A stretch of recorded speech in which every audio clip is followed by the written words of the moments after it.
دوستو پاکستان میں ایک واحد قوم وہ ہے جس سے مردم شماری کی کمپین کروا لو، الیکشن کمپین کروا لو یا بھل صفائی کروا لو، یہ بالکل خاموش رہے گی، یہ کچھ بھی نہیں کہے گی۔ اور 2-3 دن پہلے ہر جگہ ہر وقت ہر بندہ 2 سوال کر رہا ہے ایک دوسرے سے۔ پتہ ہے کون سا سوال ہے؟ پہلا سوال، اے ماسٹراں دا استاداں دا کی رول ہے؟ دوسرا سوال، اے استاداں تے ماسٹراں دا کی بنیا ہے؟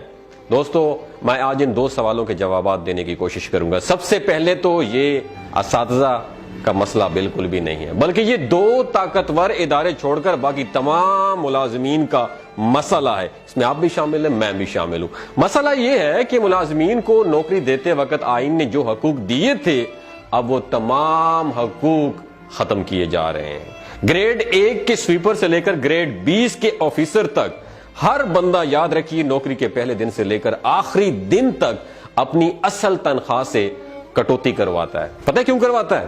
وہ اس لیے کرواتا ہے کہ جب میں ریٹائرڈ ہو جاؤں گا تو ریٹائرمنٹ ملے گی، جس سے اپنی بیٹی کی شادی کر لوں گا یا پھر اپنے بوسیدہ مکان کی مرمت کر لوں گا۔ اب حکومت یہ حق بھی ختم کر رہی ہے۔ ایک انسان کوئی بزنس کرتا ہے تو وہ بزنس اس کی وفات کے بعد اس کے بیٹے اور اس کے بعد نسل در نسل ٹرانسفر ہو جاتا ہے اور پھیلتا بھی جاتا ہے، ایکسپینڈ کرتا ہے۔ یاد رکھیے، ایک سرکاری ملازم اپنی آدھی زندگی تعلیم میں اور پھر 60 سال تک کی عمر اپنے ڈپارٹمنٹ کو دیتا ہے کہ ریٹائرمنٹ کے بعد جب میں بوڑھا ہو جاؤں گا تو گورنمنٹ میرا سہارا بنے گی، گورنمنٹ مجھے سپورٹ کرے گی۔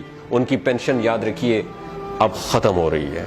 جب سب ملازمین کا مسئلہ ہے تو ٹیچر کیوں احتجاج کر رہے ہیں؟ میرا سب سے بڑا سوال ہے، باقی ڈپارٹمنٹ ادارے کیوں نہیں، باقی محکمے کیوں نہیں کر رہے؟ اس کا جواب یہ ہے کہ 7.5 لاکھ فوج کے بعد دوسرے نمبر پر سب سے زیادہ تعداد اساتذہ کی ہے، وہ سب متاثر ہو رہے ہیں، اس لیے احتجاج کر رہے ہیں۔ اب سوال یہ ہے کہ سکولز کی تالہ بندی کر کے بچوں کا تعلیمی حرج کیوں کیا جا رہا ہے؟ اس سوال کا جواب یہ ہے کہ جب کسی نشئی کو نشہ پورا کرنے کے لیے پیسے نہیں ملتے تو آپ جانتے ہیں وہ کیا کرتا ہے؟ وہ گھر کی ساری چیزیں بیچنا شروع کر دیتا ہے۔ ایسا ہی معاہدہ سیاسی جماعتوں نے IMF سے کیا ہے کہ کون سا معاہدے کیے ہیں کہ قومی اثاثہ جات اور ادارے بیچ کر ڈالر ادھار لیں گے اور پھر لوٹ کر باہر ملک بھاگ جائیں گے ہم لوگ۔ سرکاری اسکولوں میں صرف سفید پوش لوگوں کے بچے پڑھتے ہیں، یاد رکھیے گا۔ جن کے پاس ضرورت سے تھوڑی سی بھی زیادہ آمدن ہوتی ہے وہ اپنے بچے مقامی پرائیویٹ اداروں میں لے جاتے ہیں، اور اگر حالات اچھے ہوں تو ضلع ڈسٹرکٹ کے بہترین پرائیویٹ اداروں میں لے جاتے ہیں، جہاں کی داخلہ فیس کم از کم 10,000 سے لے کر 30,000 تک ہوتی ہے۔ یہ باتیں میں فرضی کہانیاں نہیں بتا رہا ہوں، میں نے بھی ایک سرکاری جاب کی ہے، مجھے بھی پینشن مل رہی ہے، اور میں یہ اپنے لیے نہیں، میں تمام اساتذہ کے لیے چیخ رہا ہوں، تمام اداروں کے لیے چیخ رہا ہوں جن کی پینشن ختم ہو رہی۔ میں الحمدللہ اچھا خاصا کما رہا ہوں، پینشن نہ بھی ہو تو کوئی فرق نہیں پڑتا، لیکن ان کے لیے ضرور بولوں گا جنہوں نے ہمیں اپنے پاؤں پہ کھڑا کیا، جنہوں نے ہمیں جینا سکھایا۔ یاد رکھیے، سرکاری ملازمت کو، کچرا حکومت کو یہ ٹاسک دیا گیا ہے کہ سرکاری سکولز کو بیچ دو، پرائیویٹائز کر دو۔ ان کے انکار کے بعد ہم عوام میں جانے کے قابل نہیں رہیں گے۔ جاتے جاتے انہوں نے کیا کیا؟ یہ قانون پاس کروا دیا کہ نگران حکومت اپنے فرض الیکشن کروانے کے علاوہ ہر وہ کام کروا سکتی ہے جس کی پہلے آئین میں اجازت ہی نہیں تھی۔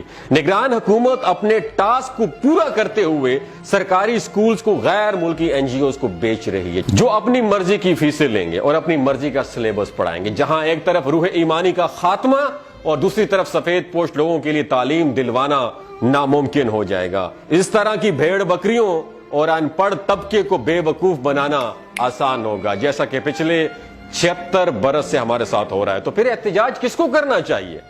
کیا تعلیم صرف ملازمین نے اپنے بچوں کو دلوانی ہے؟ اگر تو باقی عوام بھیڑ بکریاں ہیں تو پھر واقعی ماسٹران دا رولا ہے، اگر نہیں ہے تو یہ رولا آپ سب کا ہے، یہ رولا میرا ہے، اس رولے کو اپنا سمجھیے۔ یاد رکھیے دوستو، بلا شبہ کسی قوم کی ترقی کا راز اس کی علمی استعداد میں پنہاں ہوتا ہے، اور تعلیم کے میدان میں آگے بڑھنا اور قابل اور مخلص اساتذہ کے بغیر بالکل بھی ممکن نہیں ہے۔ بدقسمتی سے ہم تو اس راز کو نہ سمجھ پائے، لیکن اہل مغرب نے استاد کی اہمیت کو خوب جانا اور دل سے مانا ہے۔ اس کی ایک خوبصورت اور اچھی مثال میں آپ کے سامنے پیش کرنا چاہتا ہوں جو کہ مشہور دانشور میرے استاد محترم اشفاق احمد نے بتائی تھی۔ وہ بتاتے ہیں کہ جب میں اٹلی کے شہر روم میں مقیم تھا تو ایک بار اپنے جرمانہ بر وقت ادا نہ کرنے پر مجھے مجسٹریٹ کی عدالت میں پیش ہونا پڑا۔ جب جج نے مجھ سے پوچھا کہ جرمانے کی ادائیگی میں تاخیر کیوں کی، تو وہ کہتے ہیں کہ میں نے بتایا کہ آئی ایم اے ٹیچر، میں ٹیچر ہوں اور کچھ دنوں سے مصروف تھا اس لیے جرمانہ ادا نہیں کر پایا۔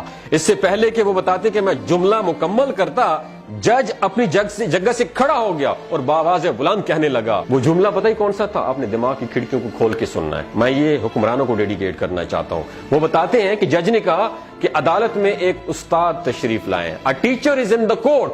یہ سنتے ہی عدالت میں موجود سب لوگ اپنی نشستوں سے کھڑے ہو گئے۔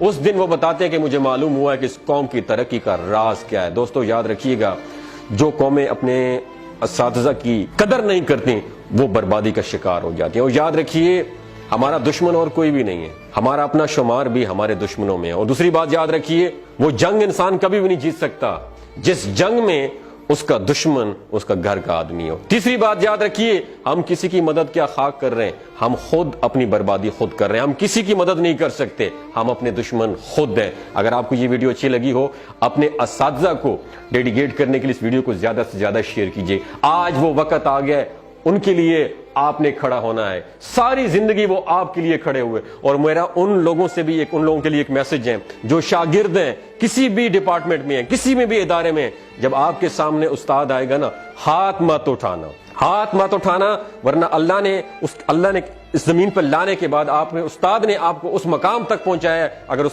استاد کے سامنے آنکھوں میں آنکھیں ڈال کے کھڑے ہو گئے اور اگر آپ کا ہاتھ اٹھ گیا تو یقین مانے آپ زمین دوز ہو جائیں گے، زمین بوس ہو جائیں گے۔ خیال رکھیے گا یہ گناہ کہیں آپ سے سرزد نہ ہو جائے۔ اپنے اساتذہ کے آپ کے سامنے آئے تو ان کے پاؤں کو چھوئیے گا، کیونکہ انہوں نے آپ کو اس مقام تک پہنچایا ہے۔ اپنا اور اپنے ساتھ جڑے رشتوں کا خیال رکھیے گا۔ اللہ حافظ۔